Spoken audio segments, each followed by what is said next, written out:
अस्सलाम वालेकुम रहमतुल्लाहि बरकातहू। मेरे बच्चों, आप लोगों का इस्तकबाल है मुताल्ला सीरीज़ नीट इम्तिहान की तैयारी में, और मैं हूँ शेख जावेद अहमद। मैं आप लोगों की नीट इम्तिहान की तैयारी में मदद कर रहा हूँ।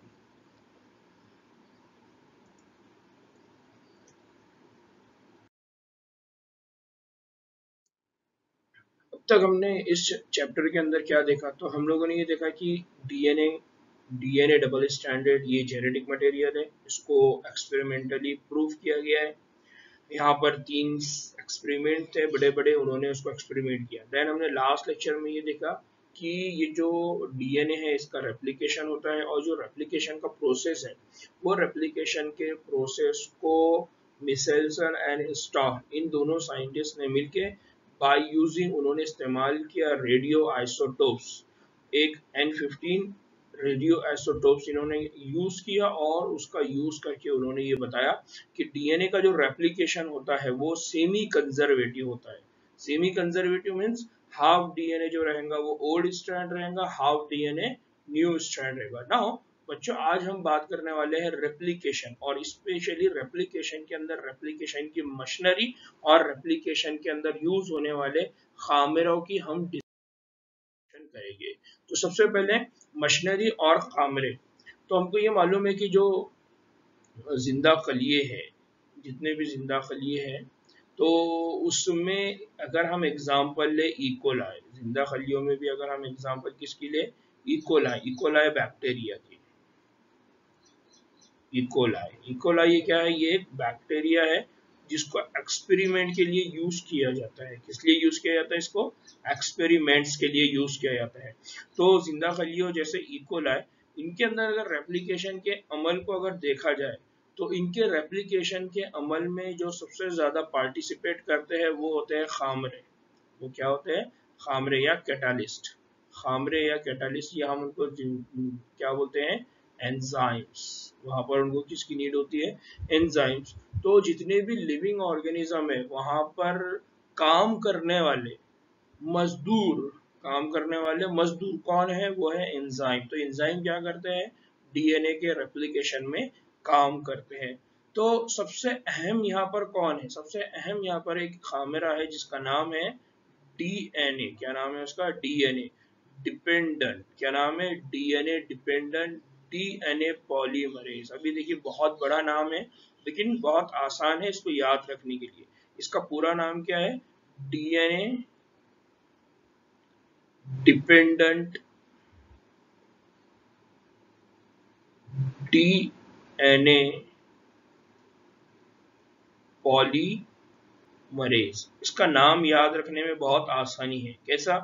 कि ये डीएनए के ऊपर डिपेंडेंट है, जो फिर क्या बनाएगा? डीएनए बनाएगा। और पॉलीमरेज मतलब, पॉलीमरेज को मैंने लास्ट टाइम भी आपको समझाया था। पॉलीमर, पॉली मतलब मैनी, बहुत सारे। मोनोमर मतलब एक। तो अब जब मोनोमर मोनोमर, तो मोनोमर और monomer dimer, dimer and again उसमें एक और मोनोमर ऐड करेंगे तो ट्राइमर, फिर एक आएगा तो टेट्रामर, फिर पेंटामर, फिर हेक्सामर, इस तरह से ऑक्टामर, फिर नैनोमर, फिर तो इस तरह से जैसे जैसे आप बढ़ते जाएगा। तो जब बहुत सारे हो जाते हैं तो उसको क्या कहा जाता है? पॉलीमर। तो हमने पढ़ा हुआ है कि डीएनए जो है, ये डीएनए कई सारे न्यूक्लियोटाइड से मिलकर बनता है। तो यहाँ बेसिकली क्या होता है कि ये जो डीएनए डिपेंडेंट डीएनए पॉलीमरेज है, ये जो एंजाइम है DNA dependent DNA dependent DNA polymerase, ये क्या करता है? न्यूक्लियोटाइड को एक दूसरे के साथ जोड़ता है, और उसकी वजह से क्या बनता है? उसकी वजह से आपका डीएनए का एक स्ट्रैंड बनता है, डीएनए की कंप्लीट स्ट्रैंड बनता है। दूसरा, यहाँ पर बहुत इंपॉर्टेंट चीज है कि इसको डिपेंडेंट क्यों बोले? डीएनए डिपेंडेंट क्यों? क्योंकि ये डीएनए के ऊपर डिपेंड है। अब जिस डीएनए के ऊपर ये डिपेंड है तो उसको क्या कहते हैं? क्योंकि ये डीऑक्सी न्यूक्लियोटाइड्स के, यानी डीऑक्सी न्यूक्लियोटाइड्स का मतलब डीएनटीपी, डीऑक्सी न्यूक्लियोटाइड, यानी ऐसे न्यूक्लियोटाइड जिसके अंदर एक ऑक्सीजन कम है। हमने लास्ट लेक्चर में इसको स्टडी किया कि दो टाइप की शुगर है, एक है राइबोज और एक है डीऑक्सी राइबोज। तो डीएनए के अंदर जो शुगर होती है वो कौन सी होती है? Deoxy ribose sugar. इसलिए उन न्यूक्लियोटाइड्स के नाम क्या बनते हैं? Deoxy nucleotides. तो डीएनए बेसिकली किससे बनते हैं? Deoxy nucleotides. एग्जामिनर का ये फेवरेट क्वेश्चन है। वो पूछता है कि डीएनए किससे बने हैं, तो याद रखना डीऑक्सीन्यूक्लियोटाइड्स। तो बेसिकली ये एंजाइम क्या करता है, डीएनए डिपेंडेंट डीएनए पॉलीमरेज डीऑक्सीन्यूक्लियोटाइड को लेता है और उनका पॉलीमराइजेशन करता है। उनका क्या करता है, पॉलीमराइजेशन करता है। और इस पॉलीमराइजेशन के लिए वो किसका इस्तेमाल करता है, डीएनए टेम्पलेट। किसका इस्तेमाल करता है, डीएनए टेम्पलेट। ना बच्चों यहाँ पर टेम्पलेट किसको कहते हैं वो समझ लीजिए। लास्ट लेक्चर में मैंने बताया था लेकिन फिर एक बार रिमाइंड कर रहा हूँ। Template mean old strand, template means old strand of DNA. जो पहले से डीएनए मौजूद था उसका जो स्ट्रैंड होगा, उसका जो एक धागा होगा, उसको क्या कंसिडर किया जाता है, टेम्पलेट। और जो नया स्ट्रैंड बनता है उसको हम क्या कह रहे थे, कल भी मैंने बताया था, उसको कहते हैं कॉम्प्लीमेंटरी स्ट्रैंड। क्या कहते हैं उसको, कॉम्प्लीमेंटरी स्ट्रैंड और न्यू स्ट्रैंड। तो ये बेसिक कंसेप्ट है, इसको याद रखिए, बहुत बेसिक कंसेप्ट है, इसको याद रखिए। तो यहाँ देखिए मैंने डायग्रामेटिकली इसको रिप्रेजेंट किया है कि ये डीएनए पॉलीमरेज एंजाइम है। ये डीएनए पॉलीमरेज एंजाइम क्या कर रहा है, यहाँ पर पहले से मौजूद ये डीएनए है, ठीक है, ये डबल स्ट्रैंडेड डीएनए, उसका एक स्ट्रैंड को उसने यूज किया और इस स्ट्रैंड का नाम क्या बन गया, टेम्परेरी स्ट्रैंड। तो इस स्ट्रैंड का यूज करके उसने क्या किया, न्यू स्ट्रैंड बनाना शुरू किया। न्यू स्ट्रैंड बनाने का मतलब क्या है, न्यू स्ट्रैंड बनाने का मतलब है उसने ऐड किया थाइमिन, फिर ऐड किया गुआनिन, फिर ऐड किया गुआनिन, फिर ऐड किया एडेनाइन। तो बेसिकली वो क्या ऐड कर रहा है, डीऑक्सीन्यूक्लियोटाइड्स को क्या कर रहा है, ज्वाइन कर रहा है। और ये जो बॉन्ड यहाँ पर है, आपको याद होगा इस बॉन्ड का नाम क्या है, इस बॉन्ड का नाम है फॉस्फोडाइएस्टर बॉन्ड। कौन सा बॉन्ड बना रहा है, फॉस्फोडाइएस्टर बॉन्ड। इसलिए अब एक और इम्पोर्टेंट पॉइंट आपको याद रखना है कि ये फॉस्फोडाइएस्टर बॉन्ड बनाने का काम कौन करता है, ये फॉस्फोडाइएस्टर बॉन्ड बनाने का काम कौन करता है, डीएनए पॉलीमरेज एंजाइम। कौन करता है, डीएनए पॉलीमरेज एंजाइम। तो बहुत इंपॉर्टेंट है, इसको याद रखना है ना बच्चों। हम यहाँ जो खामरे पढ़ रहे हैं उन खामरे में एक नाम तो हमने यहाँ पढ़ दिए, डीएनए डिपेंडेंट डीएनए पॉलीमरेज। तो मैंने यहाँ ये इसलिए ऐड किया ताकि आपको याद रहे। तो एक एंजाइम तो है डीएनए पॉलीमरेज, दूसरा एंजाइम हम आगे पढ़ने वाले हैं वो है डीएनए लाइगेज। दूसरा एंजाइम का नाम क्या है, डीएनए लाइगेज। और एग्जाम में इन दोनों में से किसी एक के ऊपर क्वेश्चन पूछा जाता है, तो इसको याद रखना। एक है डीएनए डिपेंडेंट डीएनए पॉलीमरेज और एक है डीएनए लाइगेज। डीएनए लाइगेज को हम आगे डिस्कस करने वाले हैं।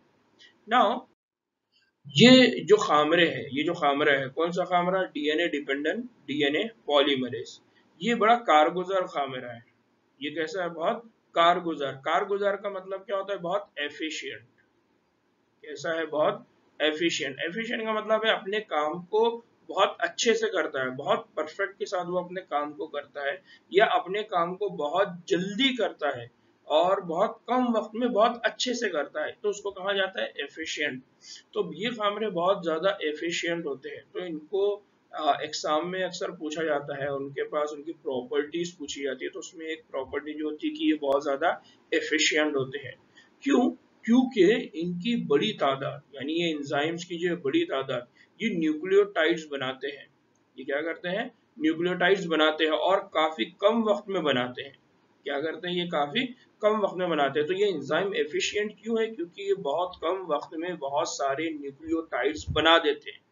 फिर अगर हम फॉर एग्जांपल अगर बात करें इकोलाई बैक्टीरिया की, तो इकोलाई बैक्टीरिया में कितना, उसमें जो बेस पेयर है वो है 4.6 इंटू 10⁶।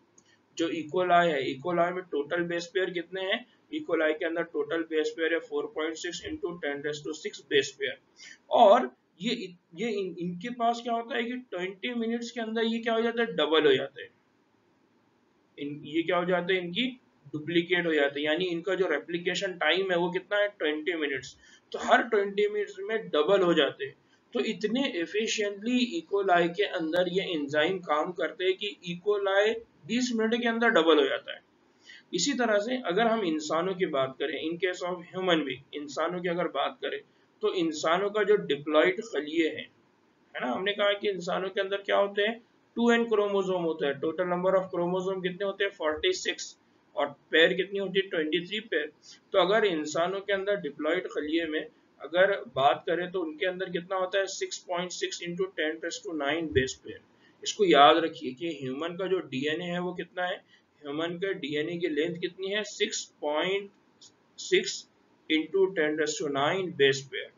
और ये इतने बड़े डीएनए को मतलब 6.6 इंटू 0.00009 जीरो लगाएंगे आप, तो इतना बड़ा बेस पेयर का हमारा डीएनए है। ह्यूमन का डीएनए इतना बड़ा है 6.6 इंटू 10⁻⁹ बेस पेयर, एक एक एक एक गिनते गए तो इतना बड़ा हो जाएगा। तो इतना बड़ा डीएनए है, लेकिन वो सिर्फ कितने मिनट में इसको डुप्लीकेट कर देता है, वो बताते हैं कि उसको सिर्फ कितने मिनट में डुप्लीकेट करता है, वो 38 मिनट्स में। कितने मिनट में उसका रेप्लिकेशन होता है, तो उसका रेप्लिकेशन का अमल हो जाता है 38 मिनट में।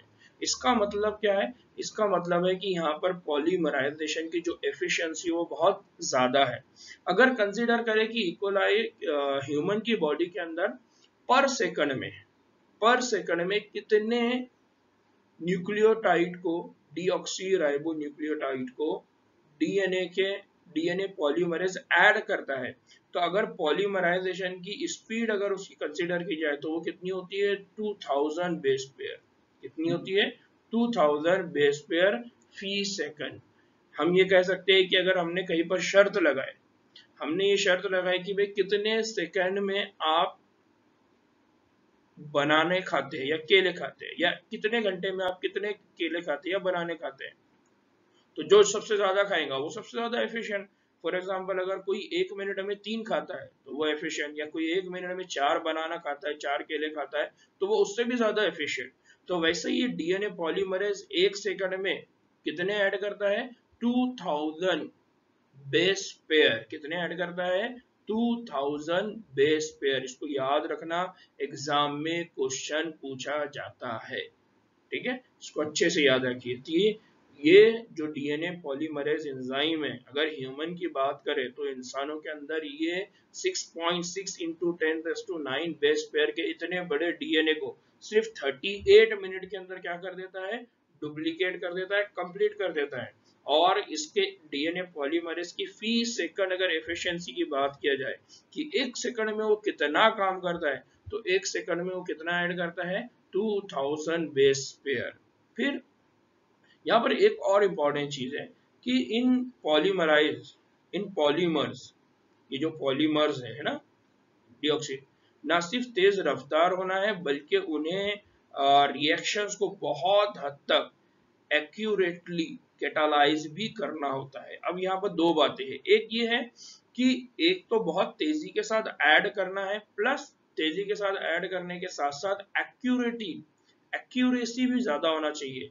वो प्रॉपर उसी जगह पर ऐड होना चाहिए, जहां पर एडिनाइन है वहां थाइमिन होगा, जहां पर गुआनिन है वहां पर साइटोसिन होगा, जहां पर साइटोसिन है वहां गुआनिन होगा, जहां एडिनिन है वहां पर थाइमिन है। तो पॉलीमराइजेशन जब होगा तो डीएनए पॉलीमरेज को इस बात का ख्याल रखना पड़ेगा कि वो स्पीड में तो काम करे ही करे, प्लस उसको प्रॉपरली एडिशन करना होगा।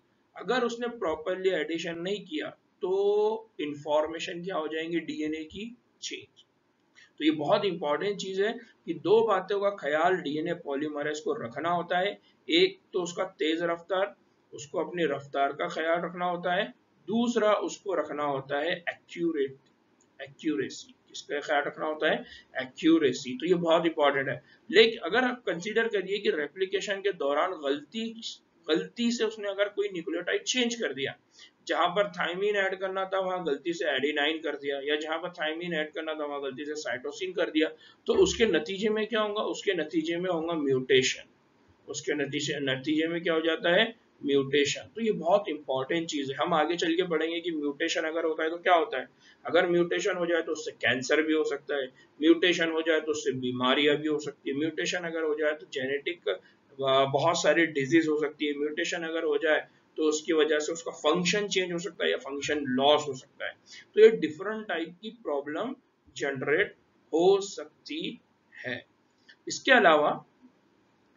अलावा ये बहुत इंपॉर्टेंट काम, इसके अलावा तवानाई के लिहाज से एक बहुत इंपॉर्टेंट चीज है कि ये जो प्रोसेस है अगर इसको तवानाई के हिसाब से, यानी जैसे फॉर एग्जांपल आप अगर कहेंगे कि हमारे घर में हमारे घर में फॉर एग्जांपल दो टीवी है, एक टीवी है जो न्यू है और एक टीवी है जो ओल्ड है। अगर आप न्यू और ओल्ड टीवी के अंदर देखेंगे तो जो न्यू आज की टीवी है वो कम से कम एनर्जी कंज्यूम करके काम करती है, जबकि ओल्ड टीवी की अगर बात करेंगे तो उनको बहुत ज्यादा एनर्जी लगती है। या हमारे घर में हम ये बात करें कि बल्ब है, एलईडी बल्ब है, तो आज से पहले जो लाइट का बल्ब हम यूज करते थे उसको एनर्जी कंजम्पशन ज्यादा लगता था। आज हम जो एलईडी यूज करते हैं उसको एनर्जी कंजम्पशन, तवानाई कम लगती है। नतीजे में हमारा बिल कम आता है, नतीजे में हमारे कम पैसे खर्चा होते हैं। तो हमारा जो सेल है, जो हमारा बॉडी है, वो भी तवानाई का बहुत ख्याल रखता है। तो रेप्लिकेशन का जो प्रोसेस है, अगर इसको तवानाई के लिहाज से देखा जाए, तवानाई के अकॉर्डिंग देखा जाए कि इसमें कितनी एनर्जी कंज्यूम होती है, तो ये जो रेप्लिकेशन का प्रोसेस है ये बहुत महंगा है, ये अमल बहुत महंगा है। ये यहाँ पर हमको बहुत ज्यादा एनर्जी का इन्वेस्टमेंट करना पड़ता है। हमारे बॉडी के अंदर जो एनर्जी बढ़ रही है, बहुत सारी एनर्जी किसमें लग जाती है, सिर्फ रेप्लिकेशन के अमल के अंदर। तो यहाँ बहुत इंपॉर्टेंट चीज है। मतलब हम दिन भर अगर काम करते तो हमको महसूस नहीं होता, क्योंकि हमारी बॉडी अल्लाह ताला ने ऑटोमेटिक रखी हुई है, सारे काम खुद ब खुद होते हैं और बहुत प्रॉपर मैनर में होते हैं। सिर्फ हमको प्रॉपरली खाना होता है, प्रॉपरली डाइजेशन करना होता है, प्रॉपरली वो फूड्स हमारे बॉडी में जाने होते हैं जिससे हमको ज्यादा से ज्यादा एनर्जी मिलेगी। ठीक है, तो यहाँ बेसिक कंसेप्ट याद रखना है कि जो तवानाई के लिहाज से अगर रेप्लिकेशन के प्रोसेस को देखें तो ये बहुत ज्यादा क्या बोलेंगे, इसको बहुत ज्यादा एनर्जी की नीड होती है, बहुत ज्यादा तवानाई की जरूरत होती है ना। बच्चों यहाँ पर एक और इम्पोर्टेंट पॉइंट है, बहुत इंपॉर्टेंट पॉइंट है, वो ये है कि ये जो डीऑक्सी न्यूक्लियोसाइड ट्राइफॉस्फेट, यहाँ पर क्या है, डीऑक्सी न्यूक्लियोसाइड ट्राइफॉस्फेट, यानी हम ये देख रहे हैं कि हमारे जो न्यूक्लियोटाइड है, उन न्यूक्लियोटाइड को अगर हम बात करें तो वो न्यूक्लियोटाइड जो ऐड हो रहे हैं उनके कुछ और भी मकसद है। वो जो न्यूक्लियोटाइड से ऐड हो रहे हैं, उन न्यूक्लियोटाइड में से कुछ न्यूक्लियोटाइड ऐसे हैं उनके कुछ और भी मकासद है। तो उनके यहाँ पर दो इंपॉर्टेंट मकासद है, मतलब डीएनए बनाने के साथ साथ वो कुछ और भी काम करते हैं। न्यूक्लियोटाइड जो हमारे न्यूक्लियोसाइड है, जो डीऑक्सी न्यूक्लियोटाइड है और न्यूक्लियोसाइड है और न्यूक्लियोसाइड ट्राइफॉस्फेट है, उनके और भी काम है। उनके और एक काम क्या है, एक एक जगह वो काम करते हैं सबस्ट्रेट, एक जगह वो क्या काम करते हैं, सबस्ट्रेट। तो सबस्ट्रेट की तरह अमल करते हैं। सबस्ट्रेट की तरह अमल करने का मतलब क्या होता है, सबस्ट्रेट की तरह अमल करने का मतलब होता है जो इंजाइम है, उस इंजाइम, जैसे हम है, हमको काम करने के लिए क्या चाहिए, खाना। अगर हम खाना नहीं खाएंगे तो हमारे बॉडी में एनर्जी नहीं बनेगी, अगर एनर्जी नहीं बनेगी तो हम क्या, हमारी क्या हो जाएंगी, डेथ। वैसे ही हमारे बॉडी के अंदर इंजाइम्स है, उन इंजाइम्स को काम करने के लिए क्या चाहिए, खाना। उनके खाने को कहा जाता है सबस्ट्रेट, उनके उस खाने को क्या कहा जाता है, सबस्ट्रेट। तो एंजाइम को काम करने के लिए क्या चाहिए, सबस्ट्रेट। और ये सबस्ट्रेट आगे चल के उसको क्या मुहैया करता है, तवानाई। और वो जो सबस्ट्रेट है या जो डीऑक्सी न्यूक्लियोटाइड ट्राइफॉस्फेट है, वो उनको क्या प्रोवाइड करता है, तवानाई। एक तरफ उस एंजाइम को स्टिमुलेट करने का भी काम डीऑक्सी न्यूक्लियोसाइड ट्राइफॉस्फेट कर रहा है, फिर वही एज अ न्यूक्लियोटाइड डीएनए बनाने का काम कर रहा है, फिर वही एनर्जी का भी रोल प्ले कर रहा है। तो यहाँ पर बहुत इंपॉर्टेंट चीज है जिसको याद रखना है कि डीऑक्सी न्यूक्लियोसाइड ट्राइफॉस्फेट जो है ये दो काम करता है। एक काम है उसका सबस्ट्रेट का रोल प्ले करना, दूसरा काम है उसका पॉलीमराइजेशन के लिए क्या करना, तवानाई प्रोवाइड करना। जैसे हमारे पास सिंपल एग्जांपल है, सिंपल एग्जांपल क्या है, हमारे पास एटीपी, सिंपल एग्जांपल क्या है, एटीपी। हम ये जो एटीपी है, ये एटीपी क्या है, एटीपी क्या है, एटीपी इज एडिनोसिन ट्राइफॉस्फेट। क्या है ये, एडिनोसिन ट्राइफॉस्फेट। तो बेसिकली एडिनोसिन क्या है, एडिनाइन क्या है, ये भी एक न्यूक्लियोटाइड है।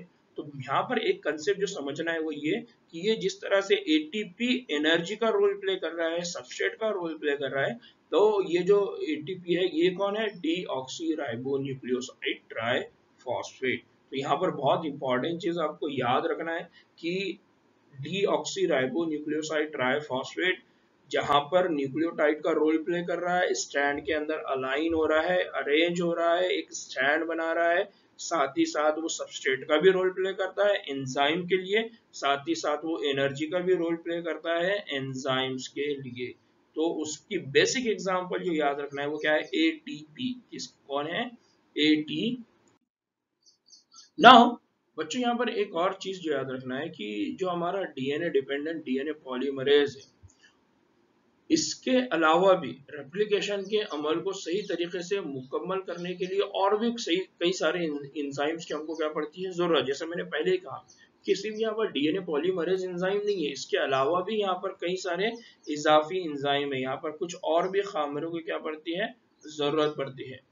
जहाँ एक बात ये कि जो लंबे डीएनए के साल में है, जो लंबे डीएनए के साल में है, ये इनके जो दोनों धागे यानी लंबे डीएनए के जो साल में है, और या हम ये कहेंगे कि जो डीएनए है उसके जो दो धागे, उसके जो दो स्ट्रैंड है, तो पूरी लंबाई में अलहदा नहीं किया जाता, उनको पूरी तरह से एक दूसरे के साथ अलहदा नहीं किया जा सकता। अगर उनको अलहदा करना पड़ा तो क्या होगा, उसके लिए बहुत ज्यादा आपको क्या नीड पड़ेगी, तवानाई की। तो फिर इसलिए क्या कहते हैं, तो इसके लिए क्या किया जाता है कि जो डीएनए है उन डीएनए को सेपरेट करके बनाया जाता है हेलिक्स।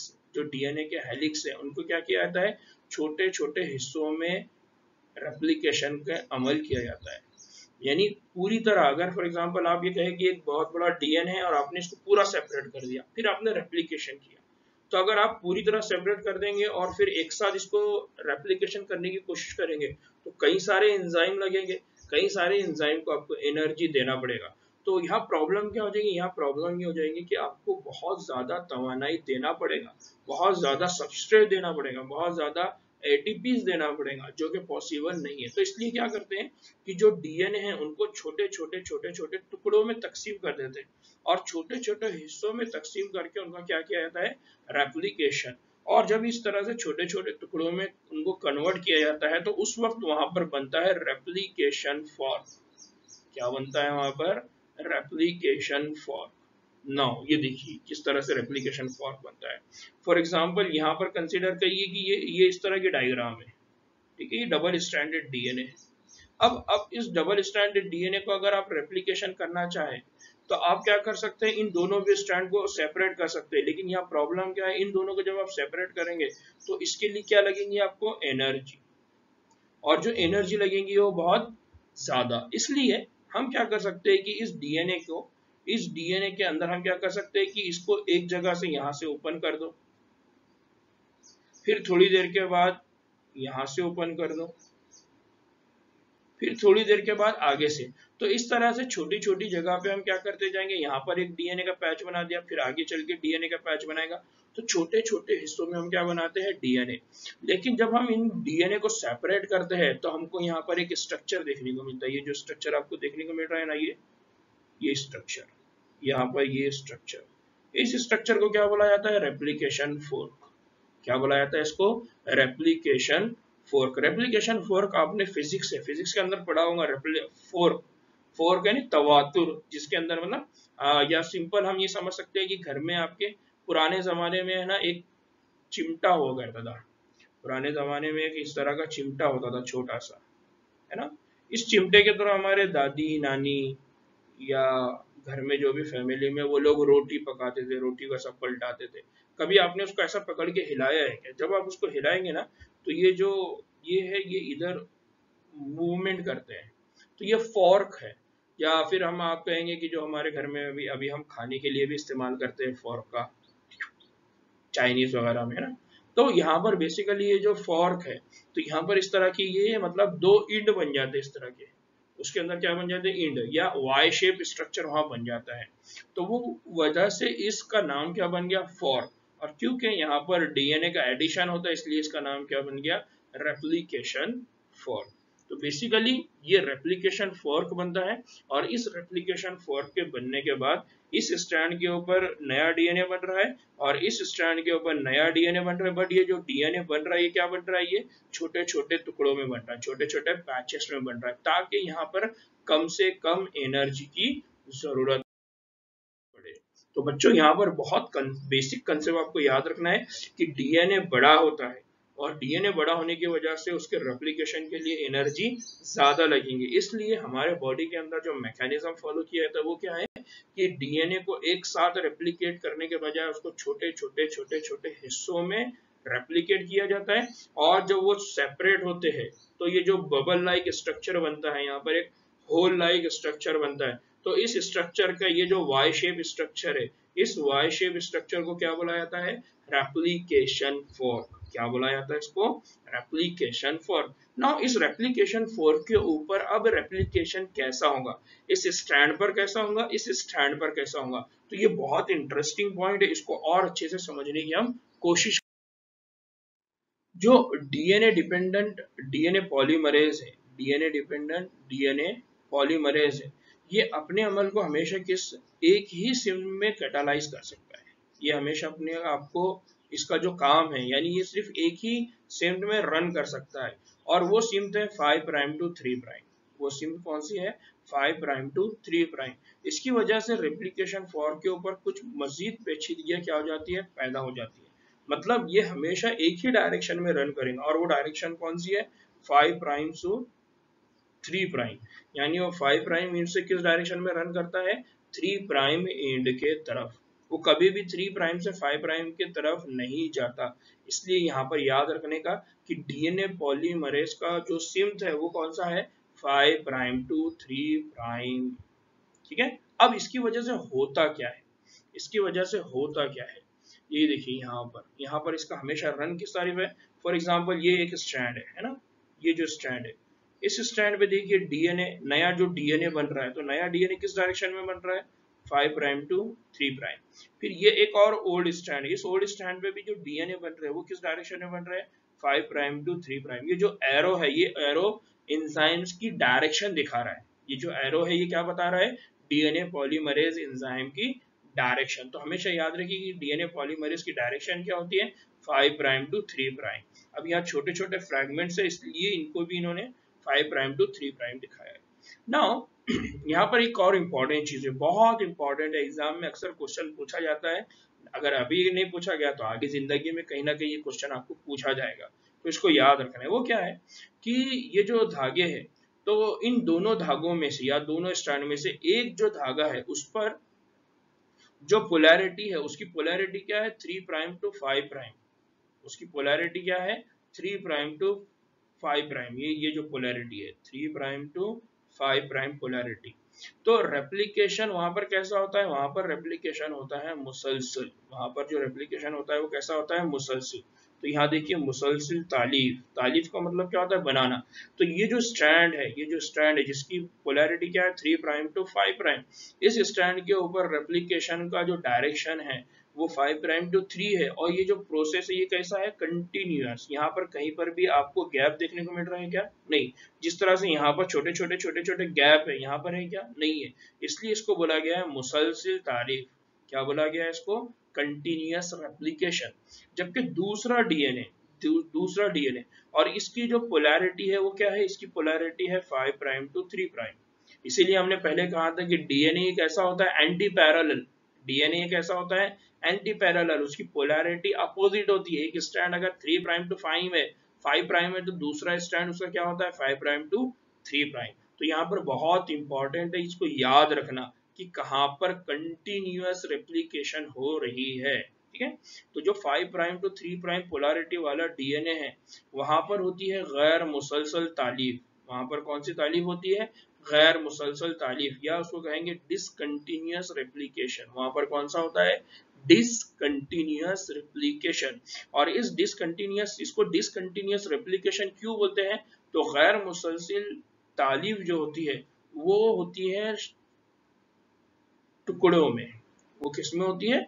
टुकड़ों में। तो ये एक छोटा सा टुकड़ा बना, फिर ये छोटा सा टुकड़ा बना, ये छोटा सा टुकड़ा बना, इसलिए इसको बोला गया गैर मुसलसिल तालीफ। ना हो बच्चों, एक चीज मेरे को यहाँ ऐड करना है। वो क्या है कि यहाँ पर इन डीएनए के फ्रैगमेंट, छोटे छोटे डीएनए के फ्रैगमेंट है या, तो इनको कहा जाता है ओकाज़की। क्या कहा जाता है इनको? Okazaki fragment. क्या कहा जाता है इनको? Okazaki fragment. तो बेसिकली ये जो छोटे छोटे टुकड़े इनको कहा जाता है ओकाज़की फ्रैगमेंट। और ये सारे ओकाज़की फ्रैगमेंट एक साथ ज्वाइन होके फिर क्या बनाते हैं? New strand of DNA. तो अब ये जो छोटे छोटे ओकाज़की फ्रैगमेंट है, ये जो गैर मुसलसिल तालीफ शुदा डीएनए के टुकड़े हैं, बाद में इनको एक और खामेरा, मैंने पहले ही नाम दिया था खामेरा, उस खामेरे का नाम है डीएनए लाइगेज। क्या नाम है उस खामेरे का? डीएनए लाइगेज, ये डीएनए लाइगेज कैमरे की मदद से उनको क्या किया जाता है, जोड़ा जाता है। नाउ मैं एक बार फिर रिपीट कर रहा हूँ और अच्छे अंदाज में, वो क्या है कि जो दोनों धागे हैं उन दोनों धागों में से एक धागे के ऊपर डीएनए का जो प्रोसेस होता है वो कंटिन्यूअस होता है। 3 प्राइम टू 5 प्राइम पोलैरिटी वाले पे क्या होता है, कंटिन्यूअस डीएनए का सिंथेसिस होता है, कंटिन्यूअस वहां पर डीएनए बनाया जाता है। दूसरा दूसरा होता है डिसकंटिन्यूअस यानी गैर मुसलसिल तालिफ का अमल, और वो कहां पर होता है, 5 प्राइम टू 3 प्राइम। और इस 5 prime to 3 prime polarity template के ऊपर जब छोटे छोटे छोटे छोटे डीएनए के फ्रैगमेंट बनाए जाते हैं तो आखिर में उनको ऐड किया जाता है, उनको जोड़ा जाता है, एक दूसरे के साथ उनको चिपकाया जाता है।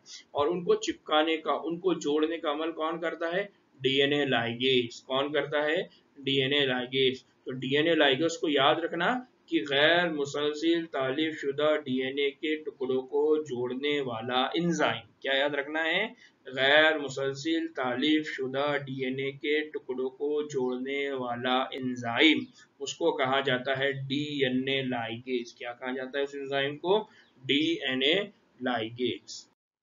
नाउ बच्चों यहाँ पर और बहुत इंपॉर्टेंट चीज है, एक इंपॉर्टेंट चीज क्या है कि डीएनए पॉलीमरेज रेप्लिकेशन की अमल की इब्तिदा खुद नहीं करता। ये बहुत इंपॉर्टेंट चीज है, इसको याद रखिए कि ये जो डीएनए पॉलीमरेज एंजाइम है, डीएनए पॉलीमरेज एंजाइम में रेप्लिकेशन की अमल की इब्तिदा बजात खुद नहीं करता, ये खुद से नहीं करता, फिर कौन करता है, तो और ये कि डीएनए में रेप्लिकेशन कहीं से भी शुरू नहीं हो जाता। दो बातें हैं यहाँ पर, एक तो डीएनए पॉलीमरेज खुद इस प्रोसेस को स्टार्ट नहीं करेगा, दूसरा रेप्लिकेशन का जो अमल है वो कहीं से भी स्टार्ट नहीं होगा, उसकी एक स्पेसिफिक जगह है, एक मखसूस एरिया है जहां से रेप्लिकेशन स्टार्ट होना है। तो इकोलाई की अगर एक्सपेरिमेंट किया गया तो इकोलाई के डीएनए में एक मखसूस इलाका है जहां से रेप्लिकेशन स्टार्ट होता है, जहां से रेप्लिकेशन का प्रोसेस शुरू होता है, और उन इलाकों को कहा जाता है ओरिजिन ऑफ रेप्लिकेशन। उन इलाकों को क्या कहा जाता है, उन इलाकों को कहा जाता है origin, origin of replication, origin of replication, उसको कहा था ओरिसी। ये आप आगे पढ़ेंगे, ठीक है, और आगे आगे आप डिटेल में इस चीज को पढ़ेंगे। सिर्फ यहाँ कंसेप्ट समझ लीजिए, जितना एनसीईआरटी ने बोला है उतना ही समझना है कि एनसीईआरटी ने कहा कि डीएनए पॉलीमरेज के अपनी कोई इस्तेताअत नहीं है कि वो डीएनए स्टार्ट करे, वो रेप्लिकेशन स्टार्ट करे। दूसरा यहाँ पर कि जो रेप्लिकेशन का अमल शुरू होता है वो कहीं से भी, किसी भी जगह से, किसी भी अननोन जगह से नहीं होगा, उसको स्टार्ट करने के लिए स्पेसिफिक लोकेशन चाहिए, मखसूस इलाका चाहिए, वहां से वो अपना रेप्लिकेशन का प्रोसेस क्या करेगा, स्टार्ट करेगा। और अगर इकोलाई की बात करें तो इकोलाई में वो जो मखसूस जगह है जहां से रेप्लिकेशन का प्रोसेस स्टार्ट होता है, उस मखसूस जगह को क्या कहा जाता है, उस मखसूस जगह को कहा जाता है ओरिजिन ऑफ रेप्लिकेशन। क्या कहा जाता है उसको, ओरिजिन ऑफ रेप्लिकेशन। ठीक है, अब ये जो ओरिजिन ऑफ रेप्लिकेशन की जरूरत ही है कि अगर हम, मतलब ये जो ओरिजिन ऑफ रेप्लिकेशन की क्या है, जरूरत ही है क्या, अगर हम रिकॉम्बिनेंट डीएनए, अब हम आगे बात करेंगे, आगे चल के हम बात करेंगे recombinant DNA, R D T, R D T मतलब recombinant DNA technology, recombinant DNA technology, biotechnology के अंदर हम ये पढ़ेंगे, ठीक है, इसको याद रखिए। तो हम रिकॉम्बिनेंट डीएनए अमल के तहत डीएनए के एक टुकड़े की अफजाइश अगर करना चाहे तो हमें वेक्टर का इस्तेमाल करना पड़ता है। अब इसको, इस यहाँ पर जो वर्ड है वेक्टर, यहाँ एक वर्ड आ गया, वो क्या है, वेक्टर, इसको याद रखना है आपको। यहाँ आरडीटी आया, इसको याद रखना है। ये सारे के सारे पॉइंट्स को डिस्कस करेंगे हम बायोटेक्नोलॉजी में। कहाँ करेंगे, बायोटेक्नोलॉजी में। ये वेक्टर और ओरिजिन ऑफ रेप्लिकेशन हमको आइडिया प्रोवाइड करता है कि कौन से वाले डीएनए की अफजाइश, कौन से वाले टुकड़े की अफजाइश हमको करना है, कितने हम, जैसा फॉर एग्जांपल हम आगे चल के पढ़ेंगे कि हमको इंसुलिन की जरूरत है, तो सिर्फ इंसुलिन का ही टुकड़ा, वो जीन जो इंसुलिन बनाता है, सिर्फ उसी टुकड़े की अफजाइश होना चाहिए।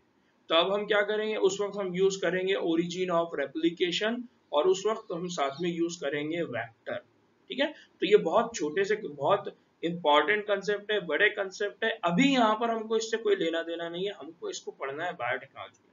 लेकिन यहाँ सिर्फ इतनी चीज समझ लेना है कि ओरिजिन ऑफ रेप्लिकेशन का कुछ तो रोल है RDT के अंदर, वेक्टर का कुछ तो रोल है RDT के अंदर। ये बात आपको याद रखना है, एक अच्छा साइंटिस्ट बनना है तो इसको याद रखना आप लोगों ने। ठीक है, नाउ बच्चों मैं यहाँ मैंने दो डायग्राम यहाँ ऐड किए, एक है प्रोकैरियोट की, एक यूकैरियोट की। नाउ मैं यहाँ पर ये डायग्राम मैंने इसलिए ऐड किए ताकि आपको कुछ और कंसेप्ट क्लियर करूँ। वो क्या है कि जो प्रोकैरियोट है, प्रोकैरियोट के अंदर जो ओरिजिन ऑफ रेप्लिकेशन है और जो रेप्लिकेशन फोर्क है वो हमेशा सिंगल रहता है। उनका जो ओरिजिन ऑफ रेप्लिकेशन है हमेशा कैसा होता है, single. But in case of eukaryote, क्योंकि यूकैरियोटिक डीएनए बहुत ज्यादा है, यानी इकोलाई का डीएनए कितना है 4.6 इंटू 10⁻², और यूकैरियोटिक का कितना है 6.6 इंटू 10⁻², है ना, इतना बड़ा बड़ा डीएनए है। तो यूकैरियोटिक के डीएनए को अगर एक ओरिजिन के रेप्लिकेशन से अगर बनाएंगे तो 38 मिनट में होगा क्या, नहीं होगा। इसलिए वहां पर क्या करना पड़ेगा, मल्टीपल रेप्लिकेशन, यानी यहाँ पर से भी रेप्लिकेशन स्टार्ट हो, यहाँ से भी स्टार्ट हो, यहाँ से भी स्टार्ट हो। तो बेसिकली जो यूकैरियोटिक डीएनए है वो कैसा होता है, लीनियर होता है, और वहां पर जो साइट होती है वो कैसी होती है, मल्टीपल रेप्लिकेशन बबल। और in case of prokaryote DNA circular होता है और एक ही वन रेप्लिकेशन बबल होता है। वन रेप्लिकेशन का मतलब होता है कि यहाँ पर एक ही ओरिजिन ऑफ रेप्लिकेशन होगा, बट यहाँ पर मल्टीपल रेप्लिकेशन बबल बनने का मतलब है ओरिजिन ऑफ रेप्लिकेशन भी क्या हो जाएगा, मल्टीपल। इसको याद रखिए, NEET exam point of view से ये बहुत इंपॉर्टेंट नहीं है, लेकिन नॉलेज के एतबार से बहुत इंपॉर्टेंट है कि प्रोकैरियोटिक के अंदर ओरिजिन ऑफ रेप्लिकेशन एक होता है, यूकैरियोट के अंदर ओरिजिन ऑफ रेप्लिकेशन एक से ज्यादा हो सकते हैं। ठीक है, नाउ एक और इम्पोर्टेंट चीज है कि एक पॉइंट तो हमने ये पढ़ा, दूसरा इसके अलावा भी कुछ बातें हैं। इसके अलावा क्या है, रेप्लिकेशन की जो मुकम्मल तफसील है अभी तक हम अच्छी तरह से नहीं समझ सके। इसका मतलब क्या है, आज भी आपके पास रिसर्च करने का एक टॉपिक आसानी से अवेलेबल है, और वो क्या है, रेप्लिकेशन। नाउ यूकैरियोट्स, जो यूकैरियोट, अभी यहाँ देखो यूकार्बोट्स लिख दिया इन्होंने गलती से, तो जो यूकैरियोट्स है इनके अंदर क्या होता है, डीएनए का रेप्लिकेशन। डीएनए का क्या होता है, रेप्लिकेशन। तो ये रेप्लिकेशन कब होता है, खलवी दौर में। कब होता है, खलवी दौर में। खलवी दौर में भी एस फेज के दौरान।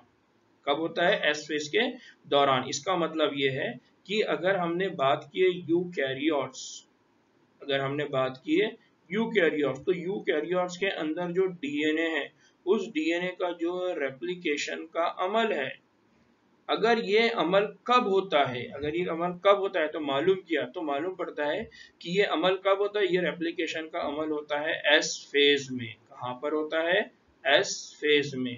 एस फेज में, S phase of cell division. तो यहाँ पर मैं एक और बेसिक कंसेप्ट आपको समझा रहा हूँ कि सेल डिवीजन के अंदर 4 फेजेस होती है। एक होती है एस फेज, एक होती है G2 फेज, एक होती है M फेज, एक होती है G1 फेज। ये जो M फेज है इसको हम कहते हैं माइटोसिस। क्या क्या कहते हैं, माइटोसिस। जैसे हम बार बार सुन रहे हैं कि एक सेल से 2, 2 से 4, 4 से 8 कब होते हैं, तो हम कहते हैं कि माइटोसिस। लेकिन माइटोसिस के साथ साथ यहाँ पर 3 और फेजेस होती है। अब हम इनकी डिटेल में नहीं जाएंगे, हम सिर्फ यहाँ पर जो हमारा टारगेट है वो है एस फेज। तो एस फेज के अंदर बेसिकली क्या होता है, डीएनए का सिंथेसिस। डीएनए का क्या होता है, सिंथेसिस। डीएनए के सिंथेसिस को हम क्या कह सकते हैं, रेप्लिकेशन। कौन सा अमल होता है, रेप्लिकेशन। तो इसको याद रखिए अच्छे से कि सेल डिवीजन के कौन से फेज के अंदर रेप्लिकेशन होता है। हम बोल रहे हैं कि रेप्लिकेशन होता है, तो रेप्लिकेशन कब होता है, कहाँ होता है, तो सेल डिवीजन के अंदर। और specially in case of eukaryote, कान खोल के सुन लीजिए, यहाँ पर क्या बोल रहा हूं मैं, यूकैरियोट। यूकैरियोट के सेल डिवीजन के एस फेज में रेप्लिकेशन होता है। ठीक, नाउ बच्चों एक और इंपॉर्टेंट चीज है कि डीएनए के जो रेप्लिकेशन है और जो खलवी तकसीम है, इन दोनों के फर्क में गहरा रब्त है। इन दोनों के अंदर क्या होता है, गहरा रब्त है। मतलब अगर डीएनए रेप्लिकेट होगा तो 2 कॉपी बनेंगी, 2 कॉपी बनेंगी तो 2 सेल बनेंगे, है ना। तो 2 सेल यानी खलवी तकसीम किस पे डिपेंड है, रेप्लिकेशन पे। या रेप्लिकेशन किसके ऊपर डिपेंड है, खलवी तकसीम के ऊपर। तो दोनों भी एक दूसरे से क्या है, इंटरलिंक है। डीएनए के दोहराने के बाद, यानी जब डीएनए डुप्लीकेट हो गया तो कलवी तकसीम अगर फेल हो जाए, खुदा खुदा ना खास्ता, या अगर किसी वजह से डीएनए डुप्लीकेट हो गया, कलवी तकसीम होने वाली थी लेकिन कलवी तकसीम फेल हो गई। अगर कलवी तकसीम फेल हो जाए तो जो पॉलीप्लॉइडी है वहां पर कौन सी कंडीशन आएगी? पॉलीप्लॉइडी। पॉलीप्लॉइडी का मतलब क्या है? एक क्रोमोसोमी बिगाड़। क्या हो जाएगा वहां पर? एक क्रोमोसोमी बिगाड़। व्हाट इज मीन बाय क्रोमोसोमी बिगाड़? मतलब ये है कि भाई डीएनए तो डुप्लीकेट हुआ था, उसको तोड़ना था, तो इस साइड में 23 पेयर, इस साइड में 23 पेयर, इस साइड में 23 पेयर ऑफ क्रोमोसोम, इस साइड में 23 पेयर ऑफ क्रोमोसोम जाना चाहिए था, जाना चाहिए था। लेकिन हुआ क्या कि यहाँ पर 23 पेयर के बजाय यहाँ पर 30 पेयर और यहाँ पर कम चले गए। तो अब प्रॉब्लम क्या हो गया कि जहां पर ज्यादा चले गए वहां पर कंडीशन क्या आ गई? पॉलीप्लॉइडी। पॉली मतलब मैनी, तो होना तो चाहिए था 23 पेयर, लेकिन इसमें 7 और ऐड हो गए, तो अब ये 30 हो गया और इसमें से 7 कम हो गए। तो यहाँ पर दो चीजें याद रखना है, जिसमें 7 ऐड हो गए वो हो गया पॉलीप्लॉइडी, और जिसमें कम हो गए तो उसके अंदर हो गया म्यूटेशन। तो दोनों भी कंडीशन में बॉडी के अंदर क्या हो जाएंगी? म्यूटेशन। म्यूटेशन होने की वजह से कैरेक्टरिस्टिक क्या हो जाएंगी?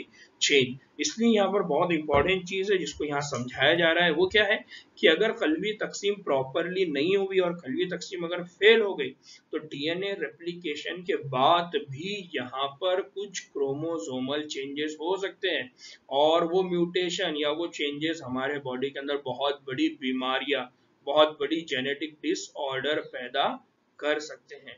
ठीक है, इसको याद रखिए। इसको और डिटेल में हम रिकम्बिनेंट डीएनए टेक्नोलॉजी में जब जेनेटिक डिसऑर्डर्स हम पढ़ेंगे तब हम इसको समझने की कोशिश करेंगे।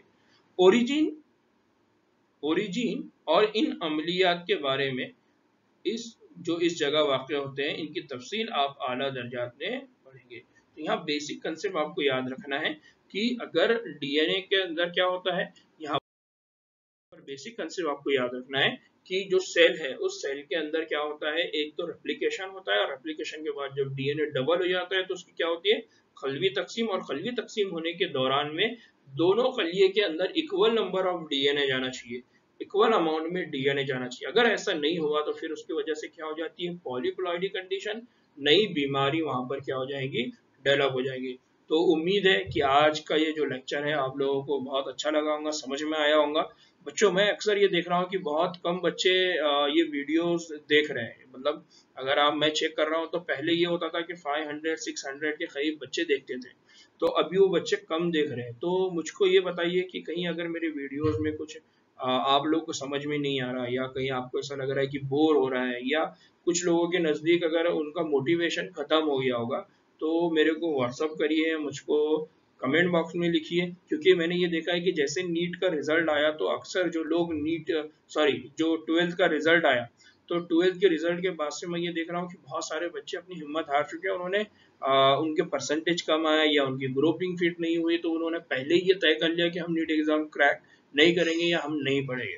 ठीक है, तो अगेन दोबारा मेरी रिक्वेस्ट है कि अपने दोस्तों तक इन वीडियोस को ज़्यादा से ज़्यादा पहुँचाएं, उनसे इसको शेयर करिए, उन बच्चों तक इसको पहुंचाने की कोशिश करिए जो उर्दू मीडियम से स्टडी कर रहे हैं, और ज़्यादा से ज़्यादा बच्चों को उर्दू मीडियम से स्टडी करने लगाइए बाज़ाब्तगी के साथ। इसमें हमारा फ़ायदा है, इसमें लैंग्वेज का फ़ायदा है।